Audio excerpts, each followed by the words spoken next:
各位群組成員嗱，今日介紹呢條嘅上海地鐵路線啦。咁佢係成個上海地鐵入邊 number 最大嘅一條線嚟嘅。咁呢條線就解決咗而家好多地鐵路線啦，都解決唔到嘅問題。即係例如有啲即係有啲路線嘅車站係比位置比較遠啊，同埋有啲路線係唔喺個區裏邊係唔完善啊，走線係偏離啊咁樣嘅。咁所以咧，我今日就介紹呢一條嘅路線。呢一條就係上海地鐵18號線。咁呢條就係成個上海地鐵入邊 number 最大嘅路線嚟嘅。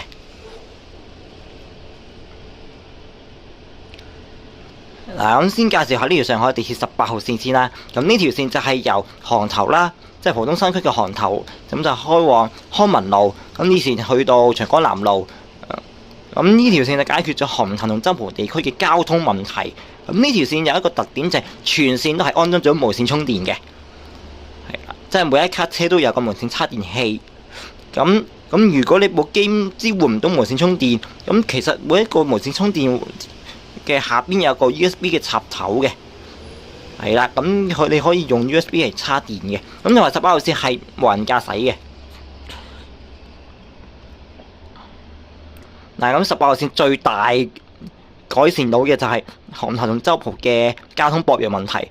咁因為周浦同航頭作為浦東新區嘅居住重鎮啦，咁交通薄弱主要體現喺軌道交通方面嘅運力飽和啦。咁雖然16號線喺周浦同航頭都係有站，咁但係由於16號線嘅車站距離周浦同航頭比較遠嘅，咁同埋16號線被定義為郊遊專線，長期承受住嘅負擔就非常之重嘅。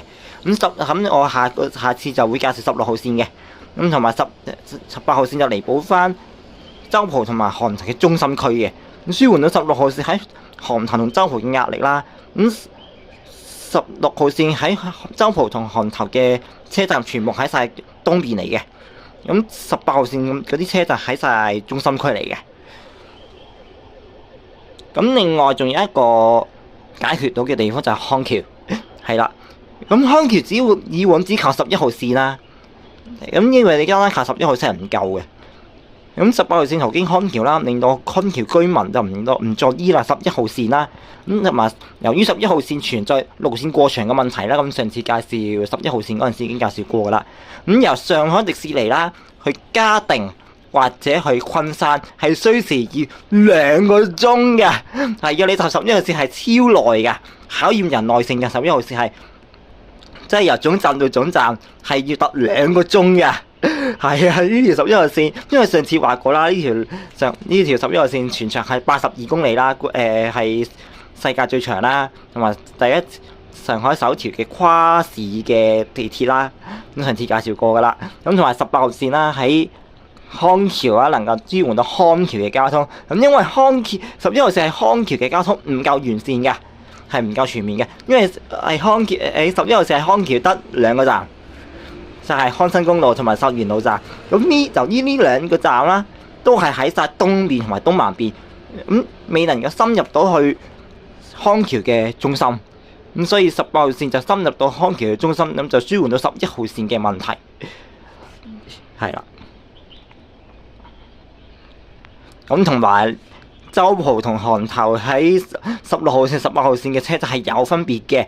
咁16號線喺周浦即係設有周浦東站得1個站嘅啫。咁但係18號線喺周浦有3個站嘅，咁係周浦站啦、繁榮路同埋沈迴路。咁另外啦，16號線喺航頭淨係得2個站，一個就係航頭東站，一個就係學生航城站。咁但係18號線係有3個站，係包括總站航頭啦、下沙啦同埋學徒路呢3個站。咁所以18號線喺航頭同周浦嘅站係多過16號線嘅，因為16號線全部喺晒周浦同係航頭嘅外圍啊。嗱，俾啲站去睇啦。嗱，左手邊呢邊就係16號線嘅站，右手邊呢啲就係18號線嘅站。咁其實有咩分別咧？就係你望到16號線係靠東嘅，即係例如你望到係航頭東站啦，同埋學生航城站，呢啲就喺航頭嘅東邊嚟嘅。咁你望到18號線啦，就總站航頭啦，你航頭即係總站之後下一個站就係下沙啦，咁你再下一個站就係學堂路啦。咁呢3個站全部喺晒漢頭區嘅中心啊，係啦。咁所以兩條線喺漢頭嘅站係有分別，除咗呢度有分別之外，喺周浦都有分別嘅。嗱，你望到啊？呢個就係16號線、18號線喺周浦區，即係周浦嘅車站有咩分別啦？咁嗱，16號線得一個站嘅咋？你望到16號線喺周浦得一個站嘅咋？就係周浦東站。咁呢個就喺周浦嘅東邊。咁話明周浦東，話明東咧係東邊啦，因為外圍嚟嘅。咁你睇下18號線係3個站，周浦係周浦站啦、沈梅路同埋繁榮路，呢啲全部深入晒去周浦市中，即係周浦區嘅周浦嘅中心嘅。係啦，呢啲就係16號線、18號線嘅分別，即係話16號線即係好似打波咁，16號線打外圍，18號線係中間，係啦。咁所以係有個好明顯嘅分別嘅。嗱，你望到呢個就係上海地鐵18號線嘅路線圖啦。咁以前去到長江南路，咁後期就延長到去康文路。好啦，咁又開始介紹一啲站啦。咁頭先話過啦，呢個站一定要介紹啦，因為總站一定要介紹啦。漢頭站，漢頭站係18號線嘅總站啦。咁雖然16號線係喺漢頭係有2個站，咁但係由於嗰2個站距離漢頭嘅中心區好遠，漢頭站嘅出現啦，咁令到漢頭居民唔再依賴，唔再去到比較遠嘅漢頭東站搭地鐵啦。因為你漢頭東站係16號線嘅，咁嗰度就比較外圍啲嘅。嗱，咁另一個就係周浦站啦，咁呢個站就喺周浦鎮嘅中心啦，咁就解決周浦即係周浦居民嘅交通問題嘅。咁由於16號線喺周浦嘅車站得一個，就係周浦東。咁因為佢比較遠啦，咁所以周浦居民咁去到周浦站係搭地鐵嘅。因為你都知啦，16號線得一個站，喺周浦得一個站，而且嗰個就仲要好遠，喺外圍嚟嘅。咁所以啲居民就寧願喺近翻啲，就唔使再去到咁遠啦。咁另外呢個站啦，康橋站啦，咁呢個站就係位於康橋嘅中心區，咁舒緩到康橋居民長期依賴11號線嗰個嘅依賴啦。咁雖然11號線頭先話過啦，係有2個站喺康橋入邊嘅，即係包括係秀園路站同埋康新公路啦。咁但係由於嗰2個站位於康橋嘅東邊同東南邊啦，咁未能夠深入到去康橋嘅中心位置，咁即係話秀園路同埋康新公路全部喺晒康橋鎮嘅東面同東南邊，咁即係話11號線係呈東同東南走嘅。咁所以你會問到11號線喺康橋嘅問題就係佢覆蓋範圍太少，係啦，同埋未能夠深入去康橋嘅中心位置。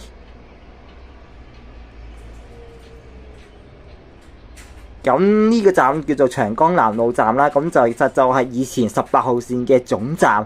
咁呢個站係3號線同18號線嘅轉車站。咁3號線係架空啦，18號線地底啦。咁3號線但上次都知噶啦，叫明珠線。咁就你都可以叫佢做輕軌嘅，因為全線都係行架空同地面嘅。嚟啦，咁18號線全地底嘅。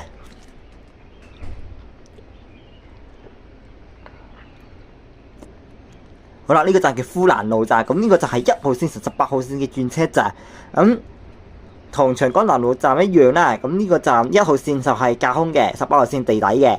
咁呢個站主要係解決咗1號線寶山段啦，特別係呼蘭路至富錦路站嗰段擠迫同埋嗰區欠乏咗南北替代路線嘅問題，因為1號線已經好爆，係1號線已經好爆，存在嘅問題都比較多嘅，因為佢照顧嘅地方其實多。好啦，一個總結都9項㗎，都幾長嘅。咁首先啦，18號線能夠直達呢個韓台同周浦嘅中心區啦，即係中心位置啦。咁第二就係18號線能夠深入康橋嘅中心位置。咁第三就係話解決到11號線係康橋走線唔夠完善啦，即係你了解到康橋係，即係你了解到11號線係康橋走線係唔夠完善，淨係行東邊同東南邊係覆蓋唔晒。咁同埋16號線只喺個韓頭同周浦嘅外圍設站啦，咁由18號線直接入到去韓頭同周浦嘅中心，其實係㗎，因為你靠外圍唔掂㗎，距離太遠啦。因為你韓頭同周浦啲居民點會行到咁遠搭車啊？係咪？你咁太好咁遠，就不如喺自己中心區，即係中心位整個地鐵站。係啦，甚至喺自己中心區搭車嗰個啦。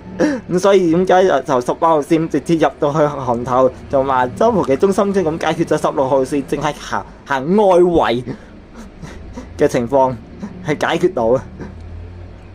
因為16號線最大嘅問題就係行外圍啊，就係行外圍啊，佢入唔到周浦同埋韓頭嘅中心嘅。全部啲站喺實東邊嚟嘅，咁同埋改善到1號線喺寶山區嘅擠迫情況啦。因為1號線頭先話過個問題啦，咁上次都介紹過噶啦1號線，咁就1號線就最大嘅問題就係新莊嘅崛起啦。咁但係搞到沿線區真係好，同埋佢經嘅地方都幾個多，所以1號線已經負荷不堪噶啦。咁同埋康橋唔再依賴11號線啦，因為頭先話過啦。康橋因為11號線喺康橋嘅走線唔夠完整，只係行東同東南邊，咁同埋改善3號線嘅擠迫情況，同埋方便呢個啦，方便學生去復旦大學上課嘅，因為佢有一個鎮叫復旦大學站，咁我頭先冇介紹啦，咁其實就係方便啲學生去大學度返學嘅，咁同埋咧18號線能夠為呢個周浦啦，同埋韓頭嘅地方咧，直接往返上海市區。咁所以呢條18號線係解決到好多周浦啊、韓頭地區嘅居民嘅問題嘅。以前單靠16號線唔掂嘅，以前單靠16號線，因為如果以前單靠16號線，周浦同韓頭啲居民行好遠先搭車啊，係因為16號線啲站全部喺晒外圍啊。咁所以就係你單靠16號線唔掂嘅，咁所以點解會有18號線嘅出現就咁解啦。係啦，呢條線係咁啦，因為就彌補咗周浦同埋韓頭地區嘅交通問題，唔再靠外圍。係啊，唔再靠16號線，因為16號線靠即係行外圍。但係大家都知啦，行外圍咁就有一樣缺點，就係啲居民行到好遠先搭車。呢個真係到咁遠，同埋你16號線啲就全部喺晒東邊，係非常之唔方便嘅。如果你搭16號線去周浦同埋去韓頭嘅話，係非常之唔方便，係要行好遠先行翻到入去韓頭同埋周浦嘅中心嘅。好啦，呢條線喺到呢度啦。